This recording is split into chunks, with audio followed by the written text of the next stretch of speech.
یو ورځ عمر رضی الله عنه ته یو سړی راغی ورته ویلې په ما باندې ظلم سوی.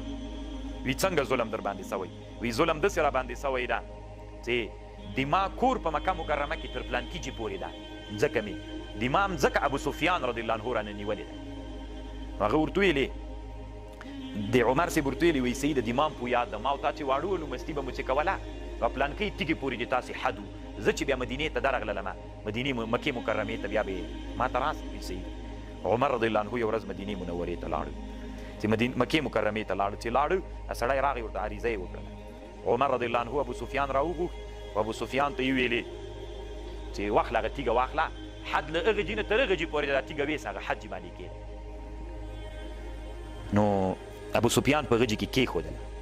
هغه ورته ویل اول خو ابو سفیان ورته دا کار نه کوم. عمر صاحب دوره ورته جګه کړه وایي وهم دې زر کوه. تیږه یې واخیسته طالبانو هغه حد باندې کېښوده چې د مظلوم حق ته رسېږي.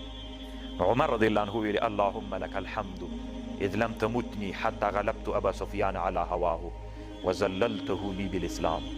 ابو سفیان دې په یاد ده چې څوک و طالبان؟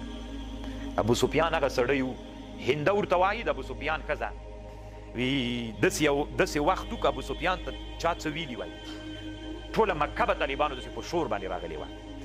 خو نن الله داسې وخت راوستلی طالبانو چې عمر رضی الله عنه ابو سفیان ته وایي تیږه واخله هلته یې ویسه. عمر رضی الله عنه الحمدلله چې الله داسې وخت راوست چې د اسلام په برکت باندې الله عز وجل ابو سفیان هم ذلیل کړی ده د خپلې هوا او د خپلې هوس نسي منلی. نن به عمري عدالت ته تسلیمیږي.